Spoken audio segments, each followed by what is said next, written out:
together. They don't always know how it's all going to come together, but these receivers really seem to like each other. Yeah. Have you sensed that? Have you noticed that this year? I really have. It's a really cool. Everyone throws around the word culture. It's like the relationships that these guys have built. Obviously, winning helps, but this has gone back to OTAs and then training camp, where it started, and it's something that's special. We've talked about it in the last couple of weeks. What these guys have done in that wide receiver room. There's only one football, and so statistically, these guys are going to have a certain amount of plays or catches, for example, or touchdowns. You look at a guy like Thornton last week. He didn't have a catch. So important to this offense and what he's done. He's a team player, great kid, and the guys are just embracing that, and we're having fun.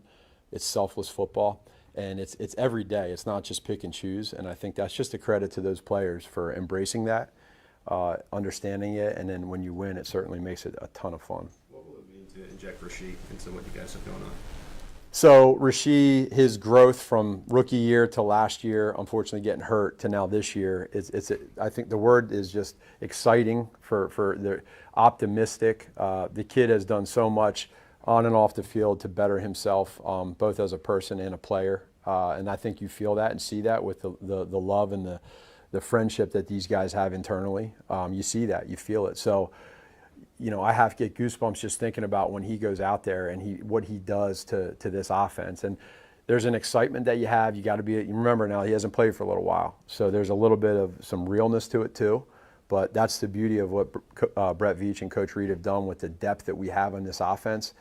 And, I think it's been well stated that there haven't been a whole lot of plays or games that the three of those guys have played together, and now we get a chance to do that. Now, with a player like Max Crosby, how mindful do you have to be of that in your play calling, and how do you approach that? You have to. And in the offseason, the Kelsey brothers, and they did that little deal, that interview with me. They asked me, who's one of the most important defensive or toughest defensive players that you go against, and Max Crosby's right there. So anytime, you're talking about a ton of players and somebody that just does he goes 100% of the time, all the time, and it's relentless. And so he's a game changer. He can affect the game. And so just a ton of respect, and you got to know where he's at on every play. With him mostly lining up on the left, I guess, how have you seen Juwan grow and the confidence that you have in this particular matchup? Well, it's been good. I remember, just going back and looking at Juwan when he was a free agent, and they've had some battles now prior to Kansas City, before Juwan was here. They've gone at it. And so it'll be a test. I have a ton of confidence in JT, and I know he respects the heck out of Max, and so it's a good battle. Man, with Rasheed, how have you just seen him off the field through this whole roller coaster this last 6 months or so? Because he didn't know when he was going to be suspended. He was at camp, and kind of up and down, and especially the last 3 weeks that he's been here. Yeah, no, the person that I see, and just kind of him understanding what he did wrong, and part of that when you go through that is you got to be able to accept that and understand that what happened was not right, but you got to be able to learn from that. And I think when you can do that, that's a powerful message, and he's done that. And has his growth as a football player, which is where I see him most. That's the part where he wants to grow on how to learn and grow on how to run a sail route or a corner route or a quick, post route, five-step little things like that are first world problems for everybody else. For him, it's something that he can keep growing with. So I love where he's at, and kid has a smile on his face every day, and he's ready to rock and roll. Matt, with the receiving depth and the way the line seems to have been coming together, what are you seeing in Patrick's level of just confidence and trust in everything around him? It's on another level. The trust, that trust is powerful. You got to have that. You want to be able to take shots downfield. Well, you can't do that if you don't have protection. You want to be able to take shots downfield. You got to have the guys that together can attack a defense. So you put that together, and then you put Patrick back there, and these guys they're executing at a high level right now. And so as a coach, that's fun to be able to come in here on a Monday and put together and show them how we're improving. We're creating this identity.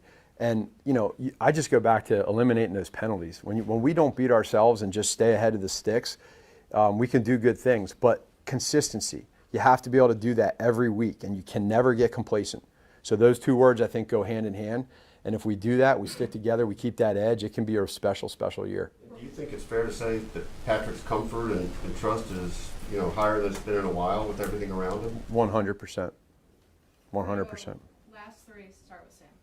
Matt, with Jalen Moore, can you just describe what the difficulty of that assignment of learning that late that he's going to play and maybe not gotten all the first team reps during the week and plugging in there? Right. Well, I'd say two things. So number one, the good thing about him coming here is that he does have experience. Number two, he's mentally strong, so he's always prepared, knowing that he's that guy at any moment that can go in there. And then the third part too is Coach Heck does a great job of being able to rotate guys in practice.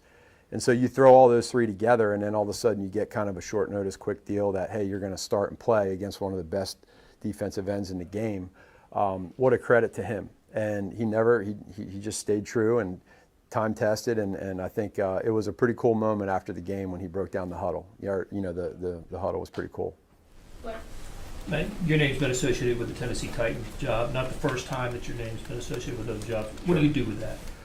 I'd say, you start off with, for me, like you just said, I've been through this situation before, and I think it's very, very important that knowing that, you got to figure out ways how to navigate it. And so every coach is a little bit different on how they do that. And for me, going through it before, what I've learned is that you want to make sure that you are preparing the right way, and when you prepare, that's in the off season. So that said, it's very, very important that you stay in the moment and you don't lose focus on anything else. And the social media world right now can get crazy, and there can be a lot of things said, but it's only fair to your peers, your players, coaches, et cetera, that you stay true to them, you stay in the moment, and then when the time does come, you look forward to it, but the time's not right now. So I'm all, what we have going on right now in this building, and I've been here for going into 9 years, 5 and now 4, it's something that's different in a good way.